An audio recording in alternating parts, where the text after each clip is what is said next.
કૈવલ વિલાસ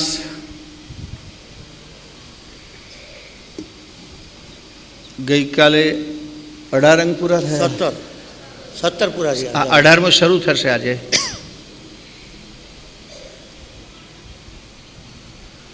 અને બહુ ધ્યાનથી સાંભળજો અને એનો અભ્યાસ કરશો તો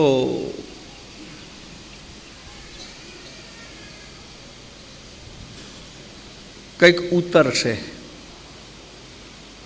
કારણ તત્વોની જે ચર્ચા કરી છે પરમ ગુરુએ,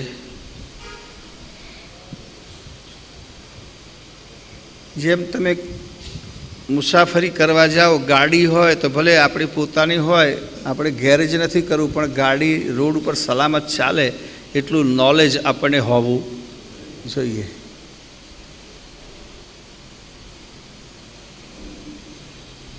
એમાં શરીર છે કે શરીર માધ્યમ ખલુ ધર્મ સાધનમ. આધ્યાત્મિક સાધના કરવાનું સાધન એ શરીર માધ્યમ છે, એક સાધન છે, ઇન્સ્ટ્રુમેન્ટ. અને ઇન્સ્ટ્રુમેન્ટ સારું હોવું જરૂરી છે. અને એનો બધો અનુભવ હોવો પણ જરૂરી છે. આજકાલ ઘણી વખત ઘણા લોકો પાસે સારો સાધન આવે પણ વાપરતો ન આવડે, કે મેં કેટલો ફંક્શન છે એની જ ખબર ના હોય એમને. એમાં શરીરમાં કેટલો ફંક્શન છે, કયું ફંક્શન કોના વડે થાય છે, એની સમજ પડે તો આપણે ઘણું બધું કંટ્રોલ કરી શકીએ. આપણી શક્તિનો મિસયુઝ થતો અટકાવી શકીએ. નેગેટિવ નકારાત્મક ઉપયોગ અટકાવીને હકારાત્મક ઉપયોગમાં શક્તિનો વાળી શકીએ. અધોગતિ અટકીને પ્રગતિમાં જઈ શકીએ. એટલે આ તત્વજ્ઞાનને સમજાવવા પરમ ગુરુએ વિદવત્તા બતાવવા માટે આ બધું નથી લખ્યું. એ પોતે કહે છે કે આ બધું સમજવાથી આપણે આપણા સ્વરૂપને સમજી શકીશું, કર્તાને ઓળખી શકીશું, અને માઇક જંજાળમાંથી અને બીજા આલંબનોમાંથી, આલંબન આપણે કેટલાક આલંબન રાખીએ છીએ બીજા, આની દયા જોઈએ ને આનાથી આ થશે ને આના આશીર્વાદથી થશે ને આની કૃપાથી થશે, આ બધા આલંબન. એ જરા કે ભાઈ આપણે શું થાય કે નદીમાં સ્નાન આલંબન થાય ને, આમાં નાહવાથી આપણું કલ્યાણ થઈ જશે. બીજાનું આલંબન, ભાઈ તારું જ્યાં સુધી તું શુદ્ધ નહીં બનો તો સુધી નદીમાં રહીશ તોય મેળ પડવાનો થશે. આપણે આપણું કલ્યાણ કરવા માટે, આપણો ઉદ્ધાર કરવા માટે, આપણે સુખી થવા માટે અલગ અલગ આલંબનની શોધ કરીએ છીએ. અલગ અલગ પરિબળો મને કઈ રીતે મદદ કરે. કોઈ વ્રતોનો સહયોગ લે, કોઈ તીર્થોનો સહયોગ લે, કોઈ જુદી જુદી જાતની જપમાળાઓનો સહયોગ લે, કોઈ મંત્રોનો સહયોગ લે, કોઈ યંત્રનો સહયોગ લે.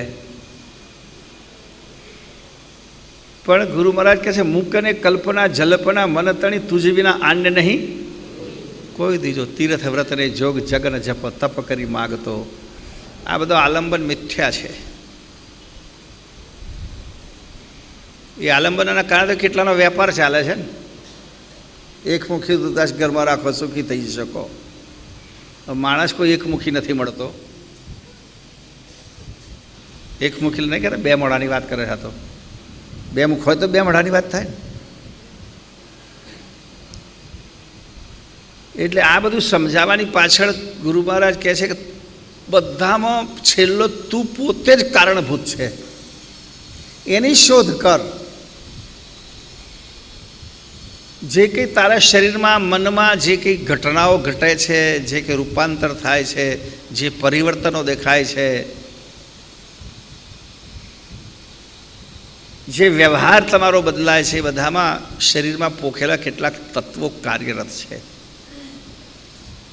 એ તત્વોમાં અવસ્થા આવે, અંતસ્કરણ આવે, ઇન્દ્રિયો આવે, 5 મહાભૂત આવે, એટલે એને કઈ રીતે સદમાર્ગે જોડવા, એનો કઈ રીતે શ્રેષ્ઠ ઉપયોગ કરવો, એવું આના ઉપરથી તમે સમજી શકો. પણ વારંવાર ચિંતન કરો ત્યારે આ સમજ આવે. એક વખત સાંભળવાથી તો ખબર નહીં પડે. અને યાદ રાખજો, પરીક્ષા તો લેવાનો જ છો. હા, શરૂ થઈ રહ્યું છે, પેપરો શરૂ થઈ રહ્યા છે, પેપર નીકળી રહ્યા છે. હા, બધાએ એટલે ખબર તો પડે ખાલી ભીડ કરવા કેટલો આવ્યો છે ખોટો આમ તો. અને આપણે ભીડ જોઈતી, મને પોતાને ભીડ ગમતી નથી. એકલા રહેવાનું મને બહુ ગમે છે. એમ પ્રસંગોમાં ભીડ આવજો, જેમાં આવું એમાં. પૂનમના દાડે જેટલે આવવું એટલે છૂટ, ગુરુ પૂનમે જેટલાને આવવું એટલું છૂટ. પણ આવા સત્સંગના કાર્યક્રમમાં, વિશેષ કરીને ગ્રંથ શિબિરમાં તો પૂરેપૂરી ઉત્કંઠાથી આવવાનું.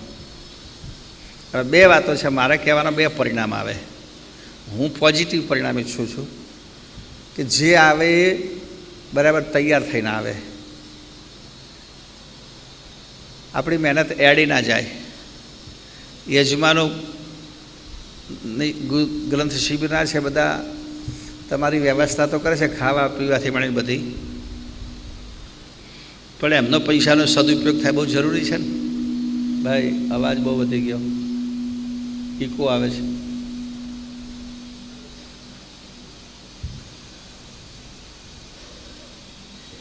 દરેકની સંપત્તિનો સારો ઉપયોગ થાય બહુ મહત્વનો વિષય છે.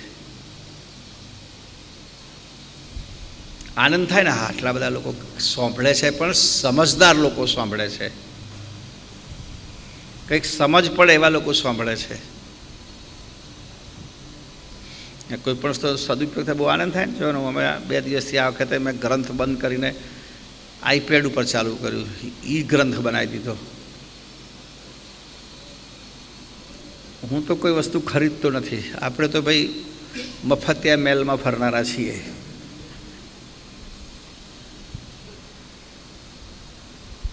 અને મારે નાણાં કોથળી એવી છે ને કે બહુ સાંકડું મળું છે, એટલે અંદર જઈ શકે પણ નીકળી ના શકે. એટલે હું પૈસો વાપરવામાં કંજૂસ એમ દીદી પણ કહે છે, પણ મારા માટે.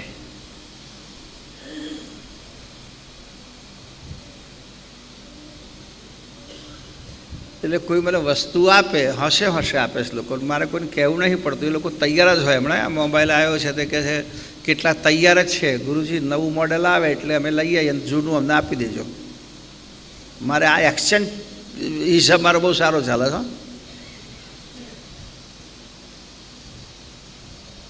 જેણે આ મોકલ્યું છે આઈપેડ, એને ખબર પડતી કે કંઈ અમારી એક બેન છે તેને આ બધું જોવાનું ગમે છે,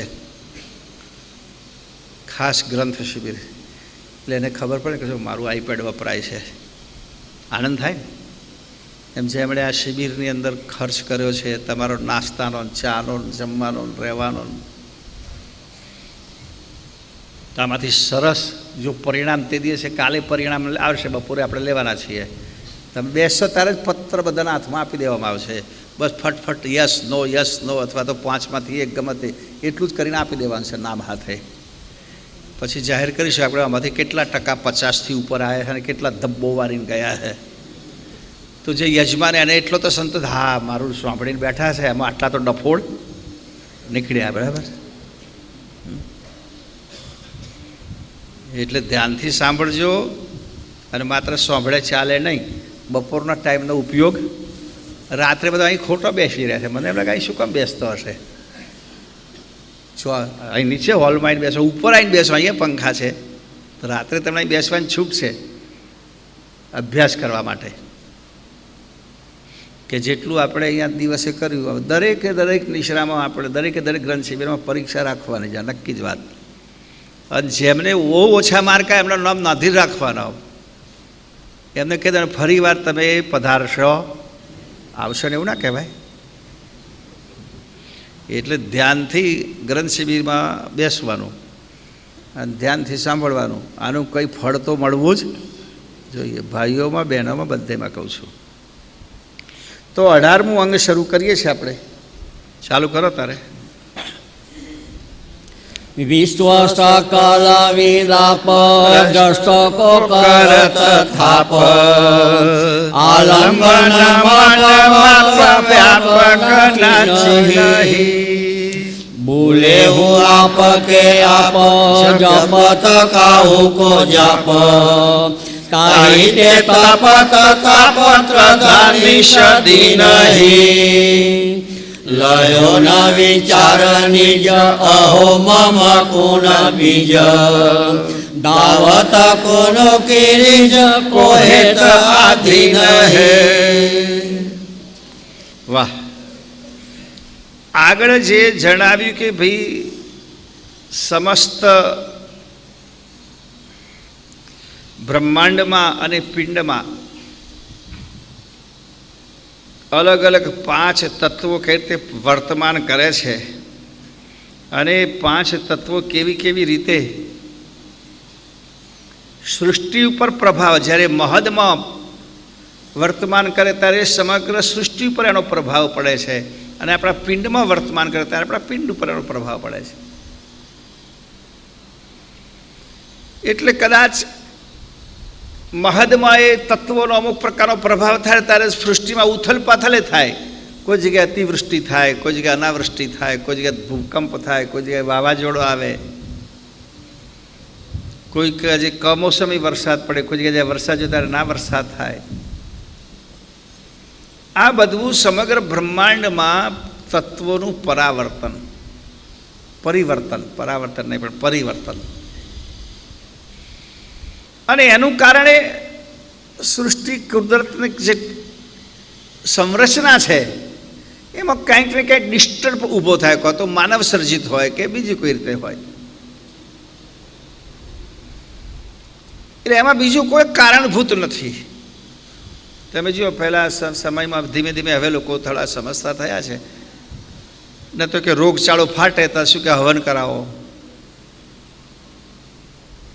કે ક્રિયા કરાવો કે જેથી કોઈ દેવીનો પ્રકોપ છે તો શાંત પામે.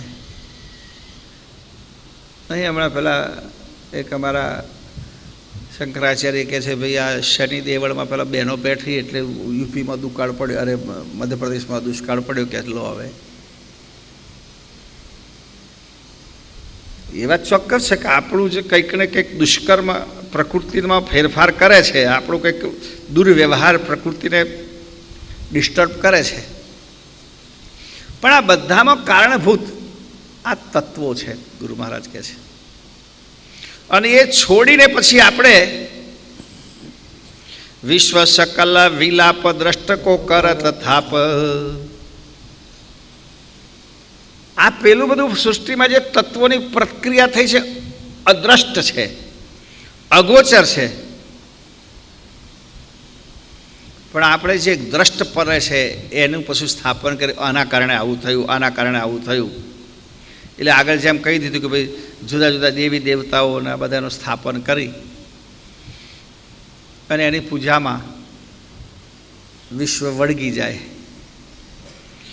તો આલંબન મન માપ વ્યાપક નાચી નહીં, આ માપક જે દેવી દેવતાઓ છે જેમનું સામર્થ્ય માપક છે એને આલંબન માનીને બેઠા છે, પણ સમગ્ર સૃષ્ટિ એ વ્યાપક એના પર જેની સત્તા છે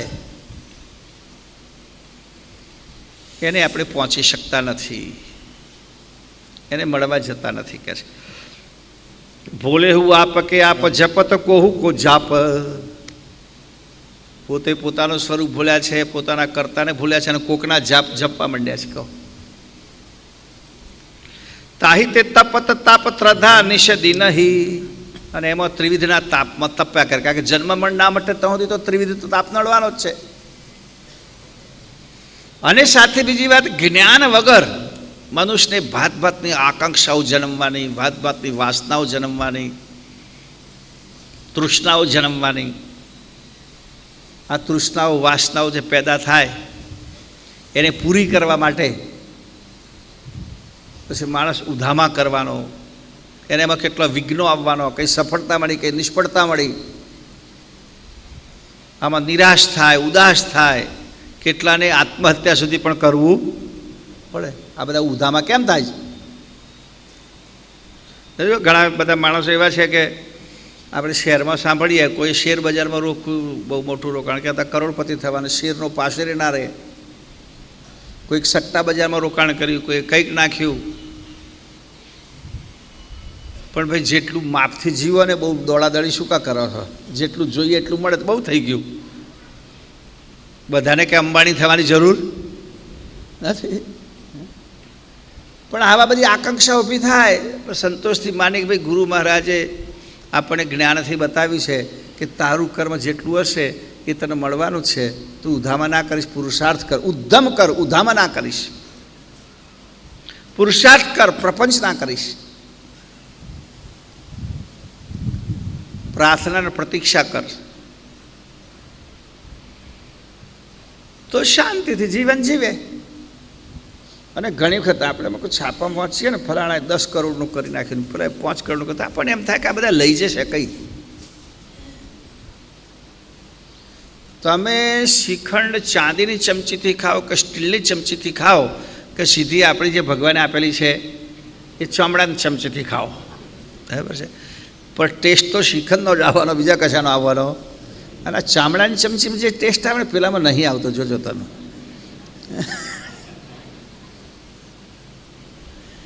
ચામડાની ચમચીમાં જે ટેસ્ટ આવે એ સ્ટીલની કે ચાંદીની કે સોનાની ચમચીમાં એમાં તો ભરાઈ રહે. આ તો આપણે પછી ઊભા થયા પછી પણ સાફ કરીએ. તો કે ભાઈ પેલા બધા તક શું સોનાની ચમચીમ ખાવા માટે વલખો મારતા હોય કે આપણે સોનાની સ્પૂનમાં ખાઈએ એમ. પણ વ્યવસ્થિત વિચાર કરીએ તો માણસને આહારની જરૂર, પેટ પૂરતું અને ખાવાનું જોઈએ શરીર સંચાલન માટે. જે માણસ બહુ ઉધામાં કરે તો સરખું ખાઈ શકતા નથી. જોજો તમે, એ સરખું ભોગવી શકતા નથી.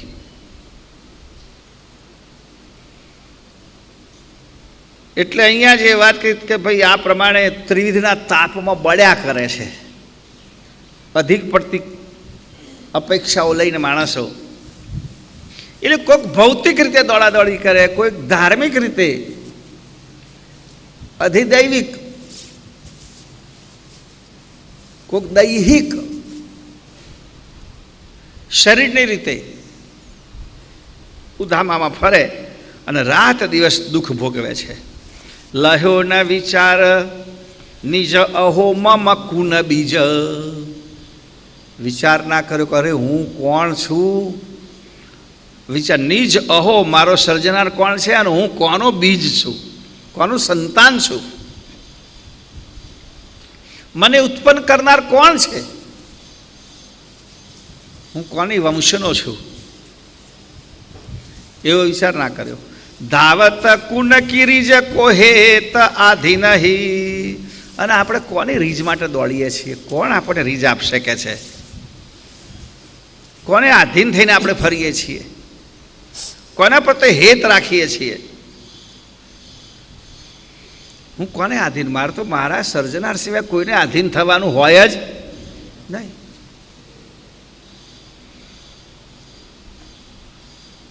એને જ આધીન રહેવાનું, એના નિયમોને આધીન રહેવાનું.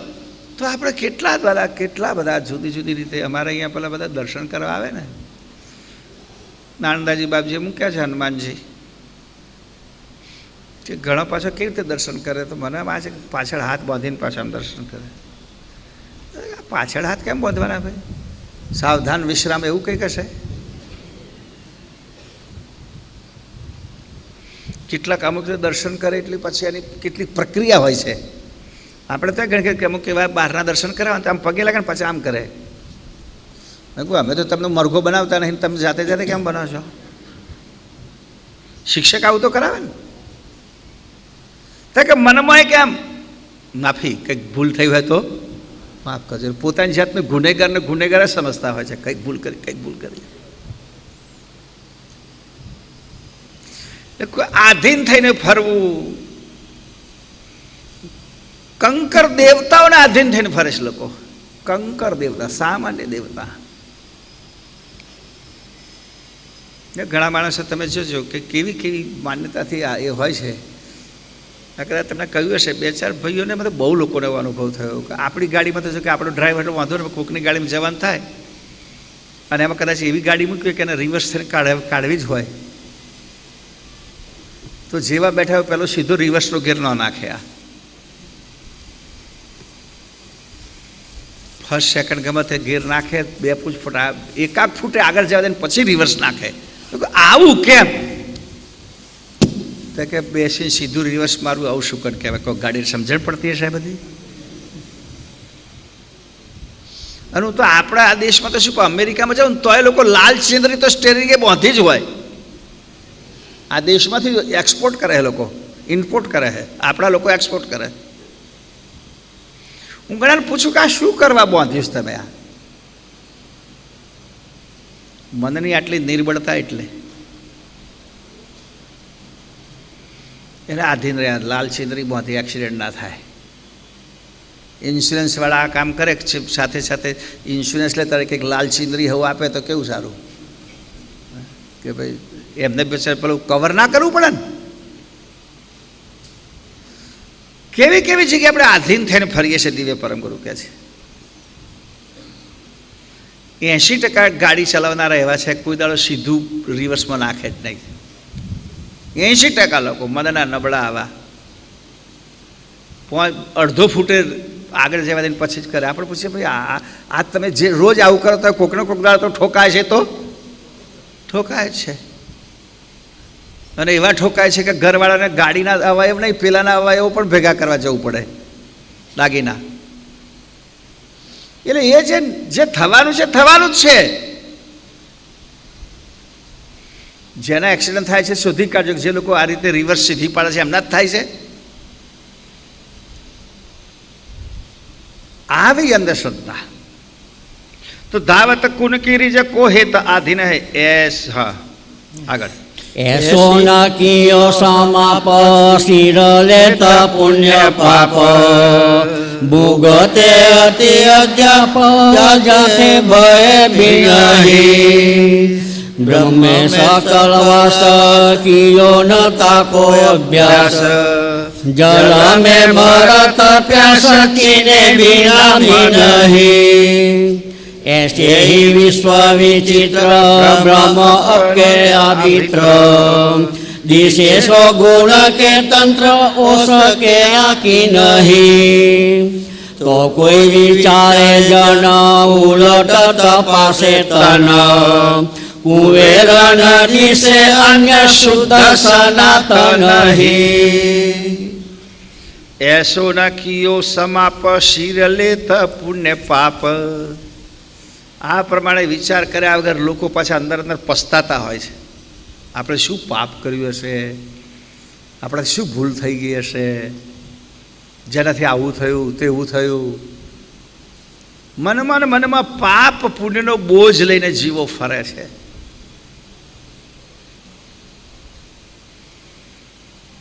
પણ કેટલું કામ તો તમારા આજીવનને શુદ્ધ વ્યવહાર, શુદ્ધ સાવચેતીવાળો, સજાગ્રતા ઉજાગ્રતાવાળો વ્યવહાર કરો તો ઘણી સમસ્યાઓ આપોઆપ ટળી જાય. થોડા દિવસ પહેલાં એક પ્રસંગ બન્યો હતો. કોઈક માજીને લઈને કોઈ દર્શન કરવા આવ્યા. હવે ગમે તે કારણ થયું હોય ને અહીં 12:30 આવ્યા હતા, દેવળ બંધ. અને કેટલાક તો એવા જડ એટલે બહુ જડ. એક 5 મિનિટ ખોલાવી દો ને કહેશે. બહુ દૂરથી આવ્યા, 5 મિનિટ ખોલના કે પૂજારી બોલાવો. આ કરિયાણાની દુકાન છે તે ઘરા ગયા તો ખોલી નાખો. મેં કહું મહામૂર્ખ લોકો. જે નિયમ હોય નિયમ હોય, તમને ખબર હોવી જોઈએ કે 12 વાગે મંદિરના દર્શન બંધ થાય છે તો આપણે એ સમય પહેલાં પહોંચવું. હવે આવેલો પેલો માજી એમના જે દીકરાને એને પૂછ કરે કે ને કે બાપજીને કે ને એમના દુર્ભાગ્ય કે સદભાગ્ય. આમ તો હું ના હોય તોય ના ખુલે, ને હોવ તોય ના ખુલે ટાઈમ પછી. પછી માજી લાંબો નિશાસો નાખ્યો. ખબર નહીં કયો પાપ કર્યો હશે કે દર્શન ના થયો. લે મેં કહું ઘેરથી મોડો નીકળ્યો એ જ પાપ, બીજું આગળનું પાપ નહીં. આમાં ગયા જન્મનું કે 2-4 જન્મનું નથી. પછી છોકરો બોલે હું કહેતો હતો કે ચલો જલ્દી જેવો ચલો, પણ આ માજી કે જવાય છે, દર્શન જ કરવા જવું છે ને. મનમાં નિશાસો કેટલા જન્મનું, કયા જન્મનું મારું કેવું પાપ આડે આવ્યું કે આટલો ધક્કો ખાધો તો દર્શન ના થયા. આ બોજો માથે. પણ એમ સમજતા નથી કે ભાઈ આપણી બેદરકારી આપણને દર્શનથી વંચિત. બીમાર હતો બિચારો, વ્હીલચેરમાં લાયા હતા ને, 2 મહિના પહેલાંની વાત કરું છું. કેમ કે તમે વ્હીલચેરમાં આવ્યો હોય કે પેરાશૂટમાં આવ્યા હોય, મંદિરના નિયમમાં કોઈ ફેરફાર ના થાય. એટલે તમને બધાને કહું છું કે ભાઈ ઘણા બધા લોકો એવી રીતે આવતા હોય છે કે જેમને દર્શનની મહત્તા ના હોય, બસ ગયા પણ એ કાળજી ના હોય કે ભાઈ આપણે ખરેખર દર્શન કરવા જઈએ છીએ. પરમ ગુરુ કે તમારી રાહ જોઈ ના બેસી કે મારો એક ભગત નીકળ્યો છે, જરા જાણતા હોય કદાચ એવું તોય ના હોય તો પણ ત્યાં જ દર્શન આપી દેવું હોય તો અહીં સુધી લાવવા દે, તમને બોલાવવાની મહેનત કરે નહીં. તો બ્રહ્મ હા ભૂકતે અતિ અધ્યાપ જાથે ભય ભિન્ન હી. જ્યારથી ભિન્ન થયા, જુદા પડ્યા, વિશ્વની અંતર સર્જનહારથી જ્યારથી જુદા પડ્યા ત્યારથી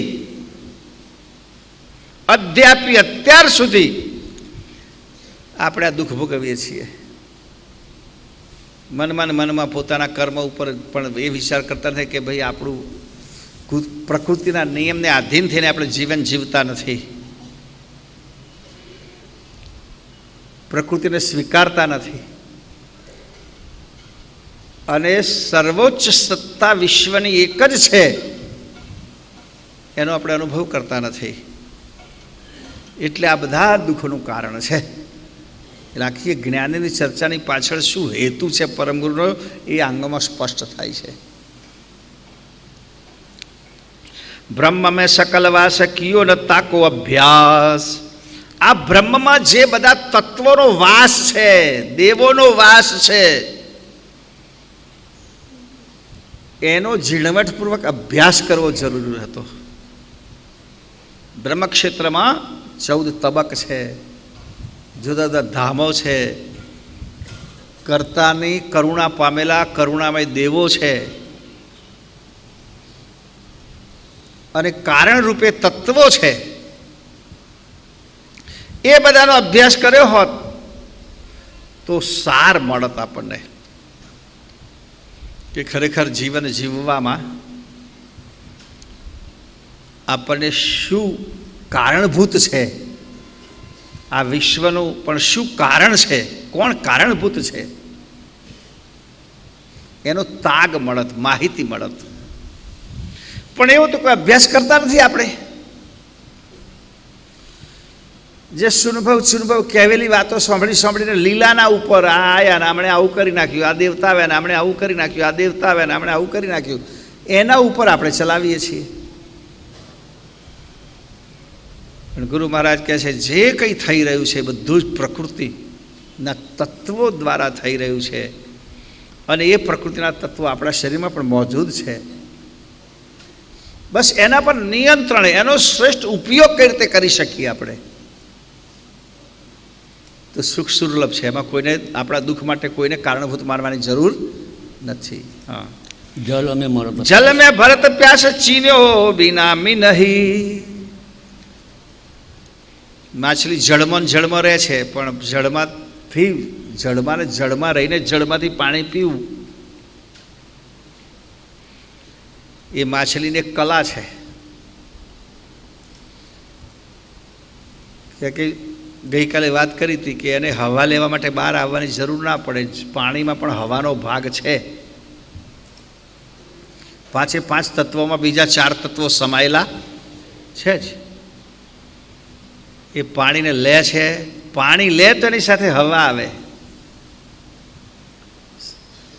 અને હવા એમાંથી છૂટી પાડીને પોતાના ઉપયોગ માટે લઈ અને બાકીનું પાણી પાછું બહાર પણ કાઢી દે છે. એવી સિસ્ટમ છે ભગવાને એને આપી છે. પણ એ જેટલી સિસ્ટમો સર્જનારે ભલે આપણને આપી છે, પણ બધાનો ઉપયોગ કરવા માટે માણસે શીખવું તો જીભ આપી છે બોલવામાં, પણ બોલવાનો અભ્યાસ કરવો પડે છે. આપણે શીખવું તો પડે છે, ક્યાંક શીખો નહીં. એક વખત બહુ સમય પહેલાં મારે એક શાળામાં જવાનું થયું હતું, બહેરા મુગાની શાળા. મુલાકાતે જવાનું થયું એટલે પહેલું બહેરા મુગા અને પછી 2-3 વિદ્યાર્થીઓને બોલાવ્યા.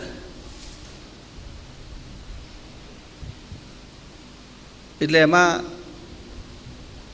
એકાક વિદ્યાર્થી એવો હતો કે જે બોલી જ નહોતો શકતો, સાંભળી શકતો હતો બધું.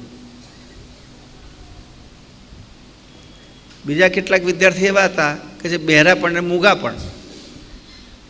તો મેં એમને પેલા ભાઈને સંચય પ્રશ્ન પૂછ્યો કે આ કુદરત આવું બેવું કેમ બંધ કરી દે છે? બહેરા હોય મૂગા પણ હોય. ભગવાન ગમે તો એક લઈ લેતો હોય ને એક રાખતો હોય તો એમનો વ્યવહાર ચાલે. ત્યારે એમણે વાત કરી કે બહેરા હોય મૂગા હોય જ. મેં કહ્યું એનું કારણ કોઈ કુદરતી કંઈક એવું કે બેની સાથે એનું કનેક્શન છે? તો કે ના, કનેક્શન નથી. પણ એમને કંઠ વર્ણમાળા બધું જ હોય, પણ એ મૂગા બહેરા હોય એ કોઈનું બોલેલું સાંભળી ના શકે, અને સાંભળે ના એટલે એમને બોલતો ના આવડે. મેઇન રીઝન આ છે. એ બહેરા હોવાને કારણે કો આપણે બોલીએ પણ એ સાંભળે તો ક બોલવા માટે નથી શકે ને. એટલે સાંભળતા નથી માટે બોલી શકતા નથી. ને તો બોલવાનું સ્વતંત્ર એમનામાં હોય જ છે, મોજૂદ હોય છે. એટલે ભગવાને આપણને વાણી આપી તો પણ શીખવી તો પડે છે અને પ્રેક્ટિસ કરવી પડે. જુઓ, પહેલું બાળક બોલે ત્યારે તોતરું બોલે, પણ જેમ જેમ ઉંમર થાય તેમ તેમ એમના શબ્દોમાં સુધારો થાય. અમારા સુરતવાળા તો કાયમ તોતરું બોલે, ટોટરું જ બોલે, તને ટ જ બોલે, તું કાં ગયો તો.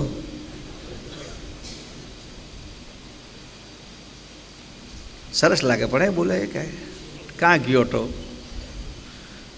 તું જ કે બા તું તો મારો મોટો ભાઈ કહેવાય એટલે તને તો ટૂંકારો ન કરાય. લે હવે તું કરે.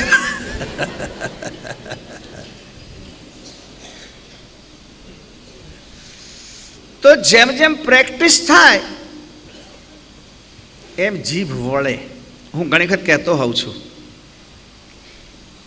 કે વિશ્વની બધી ભાષાઓ સારી રીતે બોલી શકે હિન્દુસ્તાનીઓ પ્રોપર. થોડો સમય રહેવું પડે એમને. જર્મનીમાં જ ગયેલા આપણા લોકો જર્મન એવું બોલે કે ત્યાં જ જન્મ્યા હોય. બ્રિટનમાં રહેનારા લોકો આપણા બ્રિટિશ એવું બોલે ઇંગ્લિશ કે ત્યાં જ હોય. પણ પેલા જિંદગી ભરાઈ રહે તોય ન બોલે. એ ઢોગડરા જ બોલે, ધોંગધરા બોલી જ ન શકે, ધાગોદરા કરીને બોલે. એની પાછળનું કારણ છે કે આપણે ત્યાં જોડી અક્ષરો છે, 1 માત્રા 2 માત્રા, એટલે આપણી જીભને પ્રેક્ટિસ થઈ ગઈ વળવાની. આખી આપણી વર્ણમાળા જ એ જે શીખવાડવામાં આવે છે ને એમાં જીભને પ્રેક્ટિસ કરવામાં આવે કે દાંતે અડાડો જીભ, કંઠે અડાડો, હોઠે અડાડો, 2 હોઠ ભેગા કરો, તાલવે જીભ અડાડો, આખી વર્ણમાળા બનાવી. એટલે કુદરતે જે કંઈ શક્તિ આપી છે અથવા જે કંઈ કળા મૂકી છે એના માટે પણ આપણે પ્રેક્ટિસ કરવી. ભગવાને પગ આપ્યા છે, બરાબર છે, તો તમારે ચાલતા નહીં શીખવાડવું પડતું છોકરાને? પકડી પકડીને ચલાવે છે ને પાછા તમે. એ છોકરાને ચલાવવા માટે કે પછી આપણા રમૂજ માટે ગમે તે હોય, પણ આપણે પ્રેક્ટિસ કરાવીએ છીએ. એમ માછલીને પણ પ્રેક્ટિસ કરવી તો પડતી જશે. જો કળા ના આવે તો પાણીમાં રહીને પણ એ તરસી રહે. એમાં બ્રહ્મની અંદર આપણે બધા બ્રહ્મ ભૂમિકામાં રહ્યા છીએ, છતાં પણ આપણને આ કળા નથી કે કયા તત્વો શું કાર્ય કરી રહ્યા છે. એ તત્વનો આ શરીરમાં કેવો પ્રભાવ પડે છે અને એ પ્રભાવમાંથી મુક્ત થવા માટે આપણે કેવી પ્રકારની સાધના કરવી, કેવી પ્રેક્ટિસ કરવી. દરેક વસ્તુમાં પ્રેક્ટિસ મહત્ત્વની છે.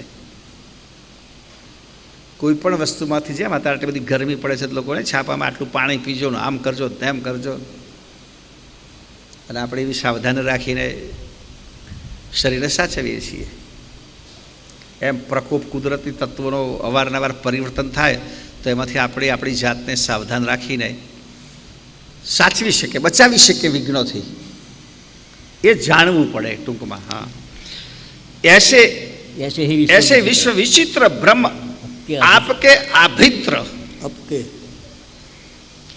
આ આખું વિશ્વ વિચિત્ર વિશ્વ જે છે બ્રહ્મમાં આભિત્ર એટલે અદ્ભુત સર્જનારે બનાવેલું છે. દિશે સો ગુણ કે તંત્ર ઓસ કે આકી નહીં, પણ એવું વિચિત્ર વિશેષ બ્રહ્મ જે બનાવ્યું છે, અદ્ભુત રચેલું છે, એમાં આપણે બધા એમાંથી કેટલીક વસ્તુને આધીન થઈને રહ્યા છીએ. ઓસ બિંદુ જેવા મોટો સમુદ્ર બનાવ્યો છે, પણ સમુદ્ર સુધી આપણે નથી જતા. વિશાળ સમુદ્ર એમ વિશાળ બ્રહ્મ, અમાપ બ્રહ્મ, પણ એમાંથી નાના નાના ઝાકળ બિંદુ, તો ઝાકળ બિંદુ લખ્યું છે. આગળ તો ગુરુ મહારાજે બહુ સરસ 2-3 જગ્યાએ ઉદાહરણ આપ્યા છે કે ભાઈ આ બધા મોટા દેવો કેવા છે, ત્યાં કે કોઈક સરોવર જેવો છે, કોઈ કૂવા જેવો છે, કોઈ તળાવ જેવો છે, કોઈ વહેતી નદી જેવો છે. એટલે આપણે બધાએ શું કરીએ કે વાદળની કોણ પૂજા કરે? કોઈક નદીની પૂજા કરે, કોઈ તળાવની પૂજા કરે, કોઈ સરોવરની પૂજા કરે, કોઈક એક ઝરો પૈ નીકળતો હોય તો તેની પૂજા કરે. પણ બધાને ક્યાં ખબર છે કે ઉપરથી વરસે ના તો બધાય સુકાઈ જાય. આ બધાનો આધાર તો સગન ઘન નિર શુદ્ધ કરુણા, એની કરુણા છે. એટલે આપણે બધા જે પ્રત્યક્ષ નદીમાં નાહવા જાય કે આમાંથી પુણ્ય, કેટલી બધી જાતો જુદી જુદી. અને હવે તો હમણાં અમારી આ સંત સમિતિની બેઠક હતી, એમાં પહેલા દિવસે જે સંમેલનમાં ઠરાવ, એમાં ગંગા વિશે ઠરાવ આવ્યો. તો કેટલાક સંતો જે ઉત્તરકાશીમાંથી આવ્યા હતા અને એમણે જે રિપોર્ટ આપ્યો તો આપણને એમ લાગે એ અમુક કિલોમીટર સુધી તો ગંગામાં પાણી જ નથી લે. ગંગાની વાત કરી ત્યારે કંઈક બધા ડેમ જ થઈ ગયા છે. ત્યાં કે કાશીમાં તો ગંગા ભરેલી દેખાય, ત્યાં કે તો ગટરોમાંથી આવે છે અથવા કોઈક બીજા નદી નાળામાંથી આવે છે. એનું ઓરિજિનલ વોટર તો છે જ નહીં. ઓન સરકારના રેકોર્ડ ઉપર ઓરિજિનલ જે ગંગાજીનું પાણી હરદ્વારમાંથી, કે હરદ્વારમાં તમે જે નાહવા જાઓ છો ને, હરકી પેઢી, એ એકચ્યુઅલી ગંગા નથી, એ કેનાલ છે. આમાંથી જેટલા કોઈ હરકી પેઢી પર નાહવા ગયા હોય, જે બિલકુલ હરદ્વારને અડીને જે ગંગા જાય છે, એ એકચ્યુઅલી ગંગા રિવર નથી, એ કેનાલ છે. ત્યાંથી ગંગા રિવર 2 કિલોમીટર દૂર છે. ત્યાંથી ડેમ કરી અને ગંગાને ડાયવર્ટ કરવામાં આવે છે કેનાલમાં, અને એ કેનાલ હરદ્વારને અડીને જાય છે. એટલે ત્યાંથી જ આપણે એને જ ગંગા માની બેઠા છીએ, કેનાલને જ, કે આ ગંગા છે. અને બધાને ત્યાં જ લોકો પથરાઈને આવતા રહે છે. એક ભાઈ મને મળ્યા હતા, એમણે એક વાત કરી, મને જરા આશ્ચર્ય થયું.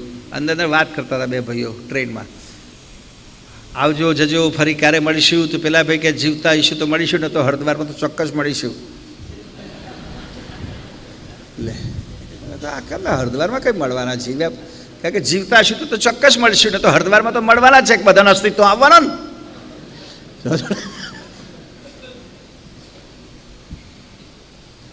હવે મને તો એ નહીં સમજાતું કે ત્યાં અસ્થિ વિસર્જન કરવાથી અહીં શું લેવા દેવા. પણ આ બધા ખોટા કેટલાકના ધંધા શોધી કાઢેલા, બાકી બીજું કશું છે જ નહીં.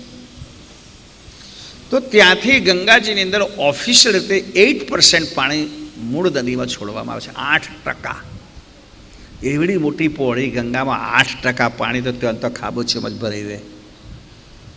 આગળ છે તો કેટલા લોકો પમ્પિંગ કરીને ખેંચી લે.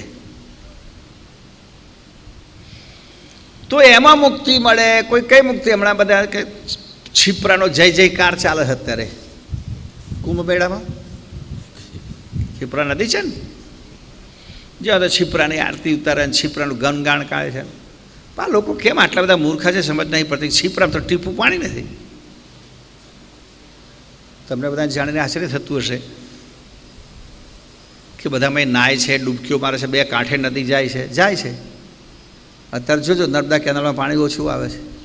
આખી નર્મદા તો ડાયવર્ટ કરી દીધી.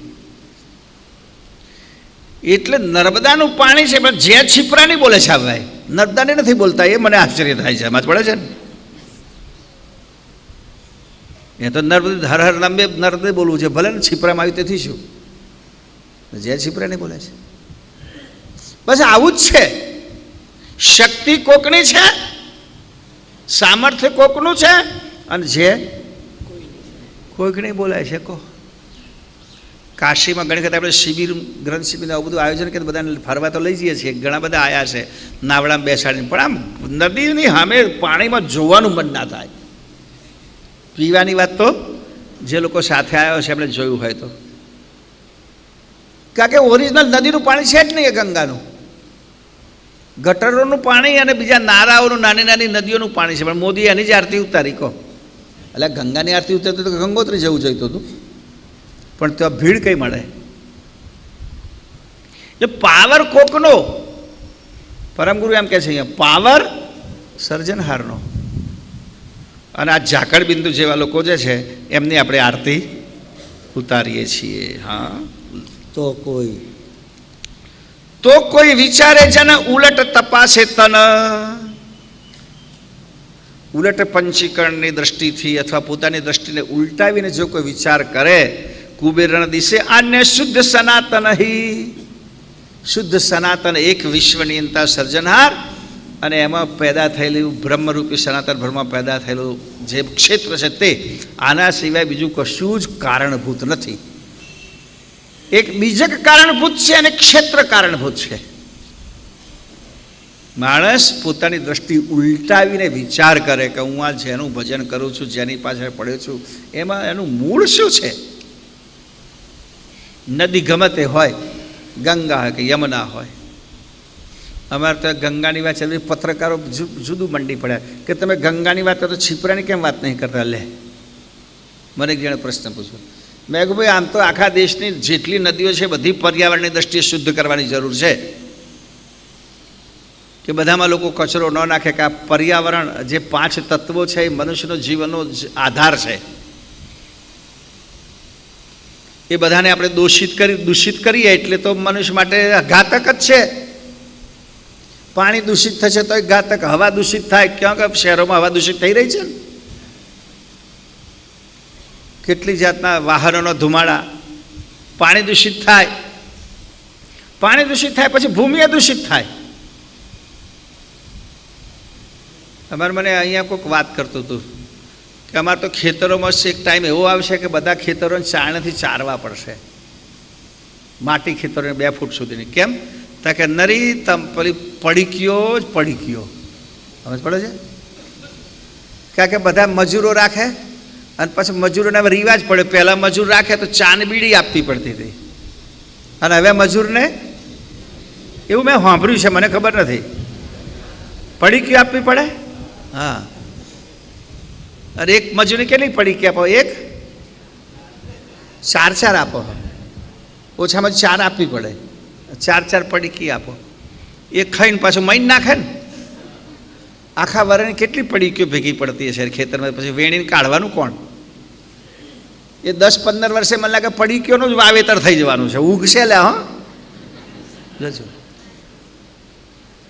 હમણાં આ વખતે એપ્રિલ ફૂલ બનાવવા માટે કોઈક માણસે વોટ્સઅપ પર એક વાયરલ કરેલો એક મેસેજ મને એક જણે બતાવ્યો. મેં કહ્યું આ એપ્રિલ ફૂલ. કેળાનો એક ટુકડો કાપ્યો અને એક પેલું ફ્રૂટ, ગ્રીન ફ્રૂટ કયું આવે છે, કેવી, રાઈટ, કેવીનો ટુકડો કર્યો અને કેળાનો ટુકડો કર્યો, બેને ભેગા કર્યા અને વીંટીને પછી જમીનમાં રોપી દીધા. અઠવાડિયામાં તો વેલો બહાર આવ્યો અને 10 દિવસ પછી ખોદ્યું તો અંદરથી આખું કેળું બહાર નીકળ્યું. એટલે કેળું તો જમીનમાં લાગે. અને પછી એણે છોલીને આમ કાપ્યું તો કેવી અને કેળું 2 મિક્સ નીકળ્યું પાછું. કેટલા લોકો કે અખતરો કરે, કેટલા અખતરો કર્યો હશે કે ફૂલ, આ દુનિયા ફૂલથી ફૂલ છે, મૂર્ખાઓથી ભરેલી છે. એટલે એ પ્રમાણે અહીંયા જે વાત ચાલે છે કે ભાઈ આ માટીની અંદર આટલું બધું પડી રહ્યું છે એટલે એ પણ દૂષિત થવા નહીં. અને હમણાં અમે આવતા હતા કુંભ મેળામાંથી, તો એમપી અને ગુજરાતની બોર્ડર પર એમપીની પેલો બધો આદિવાસી વિસ્તાર છે, તો લોકોએ આવીને કચરો ફેંક્યો છે ત્યાં બધો. શહેર કોઈ નજીકનું કોઈ શહેર છે એને ખાસા બધા વિસ્તારમાં કચરો ફેંક્યો. હવે અમે લગભગ 2 કિલોમીટર દૂરથી આવતા હતા તો જોતા ખેતરોમાં નરી પ્લાસ્ટિકની થેલીઓ મેં આટલી બધી થેલીઓ કોણ નાખી ગયું હશે. પછી ખબર પડી કે આગળ પેલા ઢગલો કરે તો એમાંથી ઉડીને હવે આજુબાજુ 2-4 કિલોમીટરના વિસ્તારમાં નરી પ્લાસ્ટિકની કોથરીઓ. ભૂમિ દૂષિત થઈ ને. તો આ બધા તત્વોને આપણે દૂષિત કરીએ છીએ, એનું પરિણામ આપણે જ ભોગવવું પડવાનું છે. આપણે શોર્ટ ટર્મ વિચાર કરીએ છીએ ને, એટલે આપણે જુઓ ને કદાચ 50 વર્ષ પછી કહો તો આ જમીનમાં નરી પડી ગયો થશે, આપણે જીવવું કેટલું માથાકૂટ છું પાછળવાળા લે કરવા. આપણે જીવીએ તો નથી તો વાંધો આવે તેમ, તો ખાવ તારે પડી ગયો નાખો બરાબર. તો આ પ્રમાણે ગુરુદેવ કહે છે શુદ્ધ રીતે વિચારો તો સનાતન સર્જનહાર સિવાય બીજું કશું જ નથી. આગળ દ્રષ્ટ પદાર્થ હૈ અવનીય વ્યોમ વાયુ તપ તેજ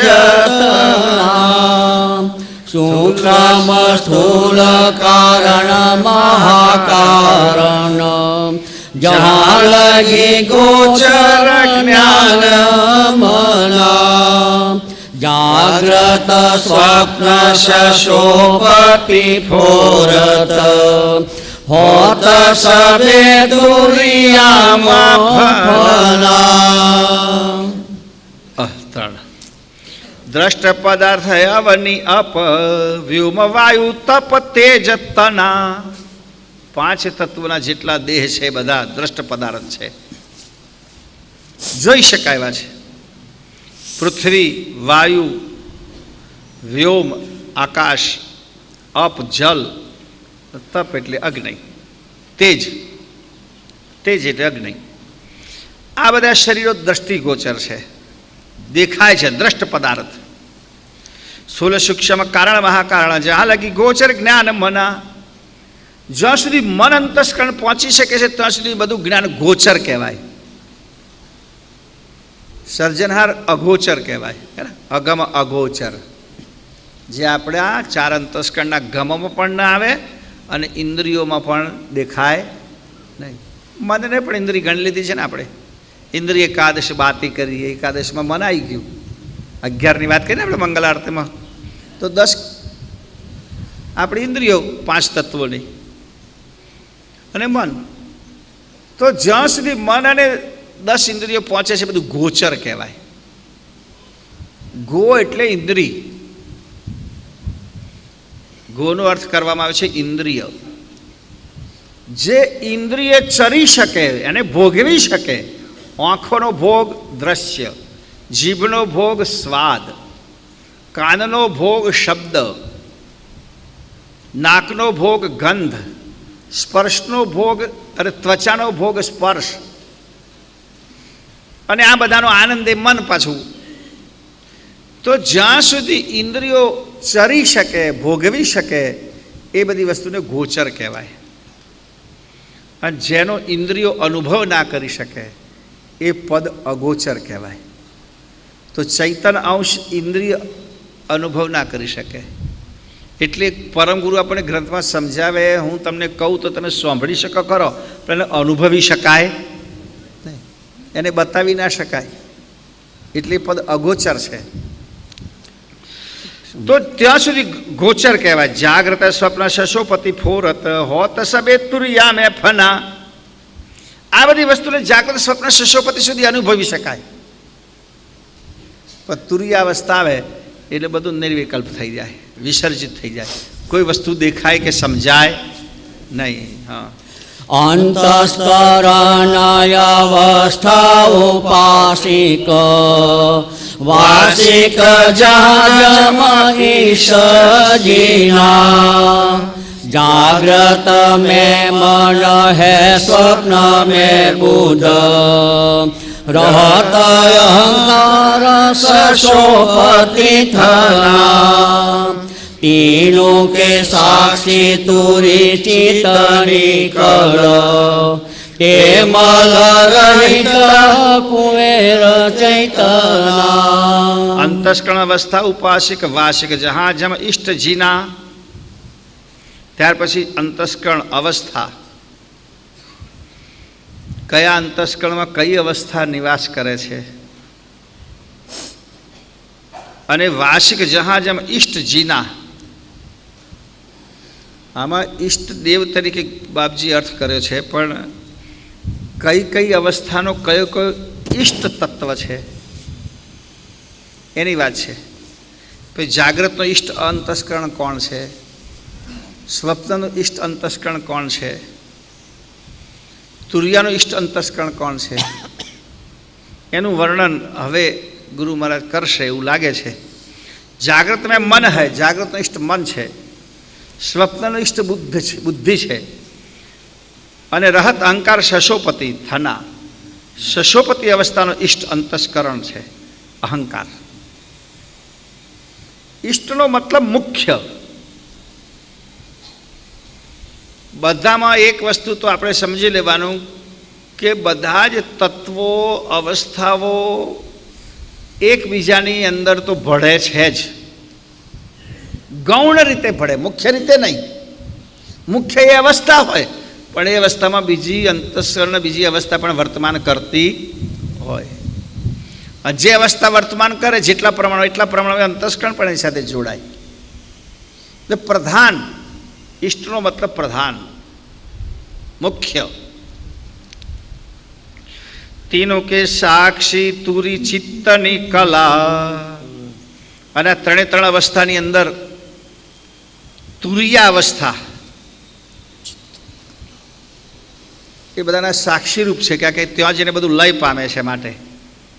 અને એનું અંતસ્કરણ ચિત્ત અંતસ્કરણ છે. તે મલ રહિત કુબેર ચૈતના. અને એ બધાની અંદર નિજ ચૈતન આ બધા અંતસ્કરણો અને અવસ્થાઓથી રહિત રહે છે. ત્યાં કોઈ અંતસ્કરણ કે અવસ્થા પહોંચતું તો શરીરની ક્રિયાની પ્રક્રિયામાં અંતસ્કરણો કેવી રીતે કામ કરે છે એ જરા ધ્યાનથી સાંભળજો અને સમજજો. બપોરે પાછા ફરી વાંચી જજો, કારણ કે ફરી યાદ દેવડાવું છું, પૂછવાનો છું કેટલું યાદ રહ્યું એ. હા.